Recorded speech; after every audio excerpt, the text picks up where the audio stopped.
La girafe et l'oiseau par Rebecca Bender. Texte français d'Isabelle Montagnier.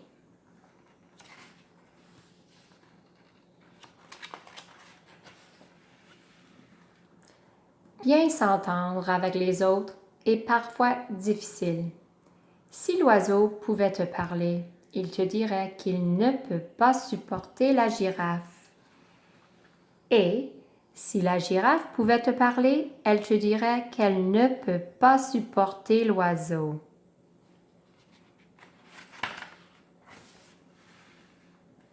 Tu vois, l'oiseau fait des grimaces à la girafe. Et la girafe tire la langue à l'oiseau, une très longue langue.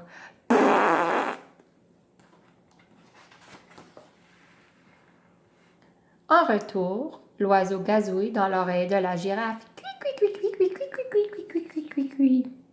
Alors, la girafe envahit l'espace personnel de l'oiseau. Certains jours, la girafe a mauvaise haleine. D'autres jours, l'oiseau se gave de baies, des fruits très riches en fibres.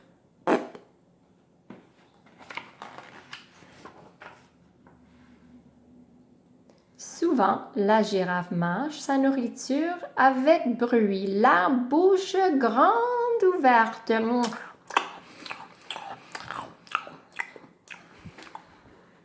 Et souvent, l'oiseau avale un verre gluant devant la girafe.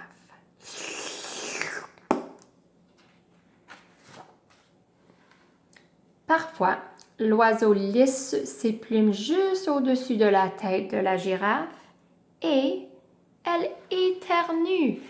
Ah! Ah! Tchoum!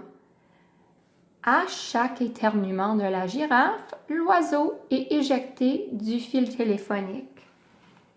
Et chaque fois que l'oiseau est éjecté du fil téléphonique, il vient se percher sur les cornes de la girafe. Flap, flap, flap, flap, flap, flap, flap. Quand l'oiseau se perche sur les cornes de la girafe, elle le chasse avec ses oreilles. Quand la girafe le chasse avec ses oreilles, il lui donne des coups de bec. Pour que l'oiseau arrête, la girafe agite la tête et tous deux sont pris de vertige. Étourdis, ils finissent par s'écrouler par terre. Boum!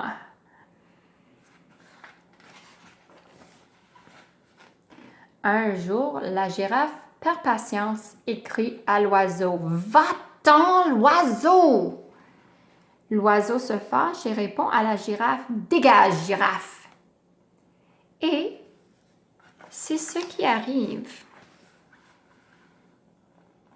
Cette nuit-là, un orage effrayant éclate. Tous les poteaux de téléphone s'effondrent. La girafe aimerait bien se cacher sa tête dans les plumes de l'oiseau pour ne pas voir les éclairs. L'oiseau aimerait bien se réfugier dans les oreilles de la girafe pour ne pas entendre le tonnerre. Crac, boum, bang.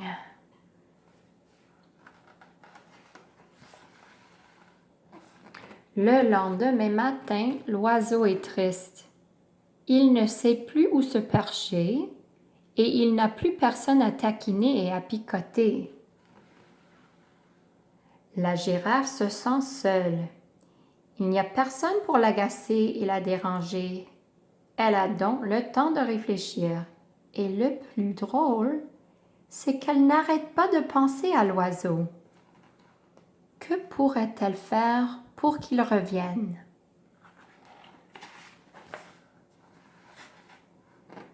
La girafe accepte d'aider la compagnie de téléphone pendant quelque temps. Peu après, l'oiseau est de retour sur le fil. Il recommence bien vite à faire des grimaces à la girafe.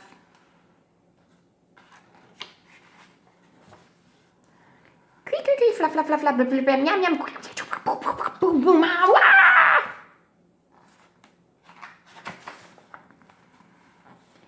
Bien s'entendre avec les autres demeure difficile. Si tu posais la question à ses deux compères, la girafe pourrait bien te répondre qu'elle ne peut toujours pas supporter l'oiseau. Et l'oiseau pourrait bien te répondre qu'il ne peut toujours pas supporter la girafe. Mais nous n'en croyons rien.